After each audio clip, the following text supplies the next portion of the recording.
So here we've got the 1945 Ford GPW. It's been laid up for a while following a restoration. Got engine problems at the moment and it's been stuck in here for a while. It's been getting turned into a bit of a rubbish tip, so found a really good engine restorers in Kent. So today's mission is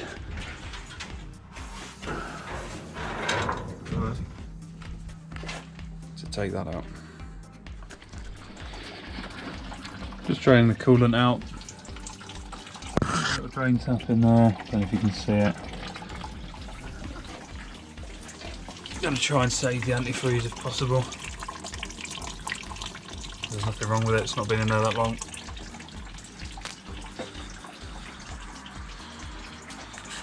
Put it into a container, stick it back in once the engine comes back.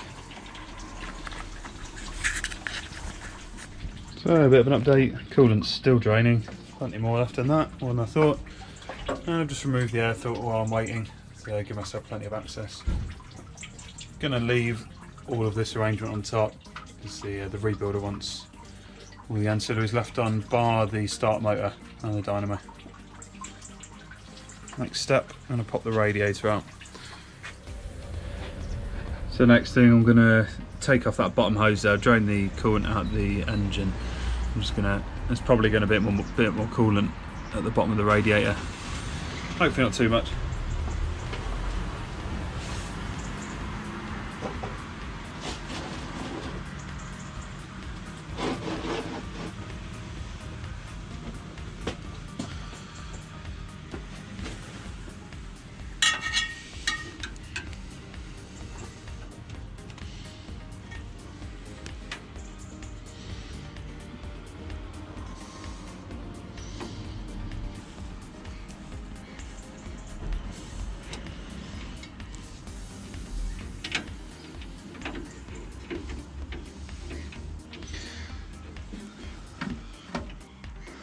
These metal elbows are a bit notorious for being a pain to get in and out. A bit of brute force sometimes required.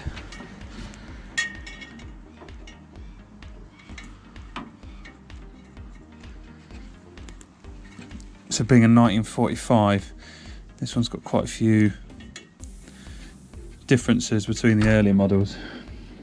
Well, there's differences throughout the years.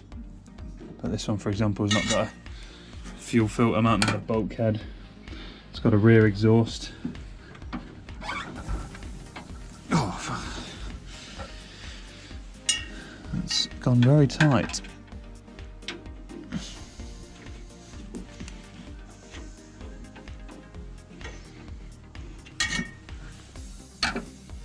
Might have to pop it on this top hose first. Probably help if I undid that one.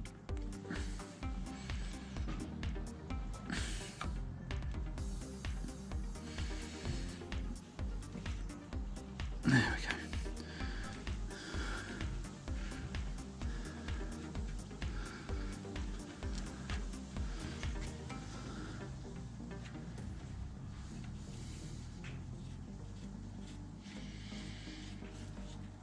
It's a nice brisk day in November, so I'm hoping it's going to warm up slightly.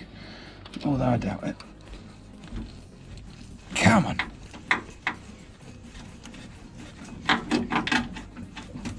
It's going. Yeah, a bit more coolant coming out.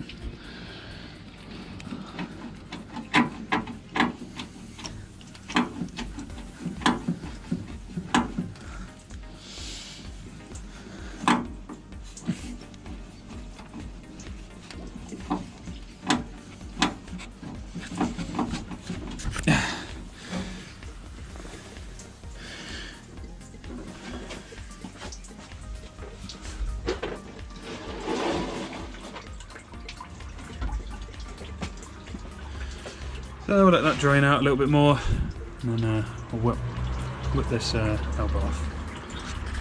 You can see one of the problems you can have with these engines now, as I've just popped that hose off. Bit of coolant came out, and one big thing on these engines, you can get water sitting in the spark plug holes, the little recesses, and over time it can corrode and cause problems with the ignition.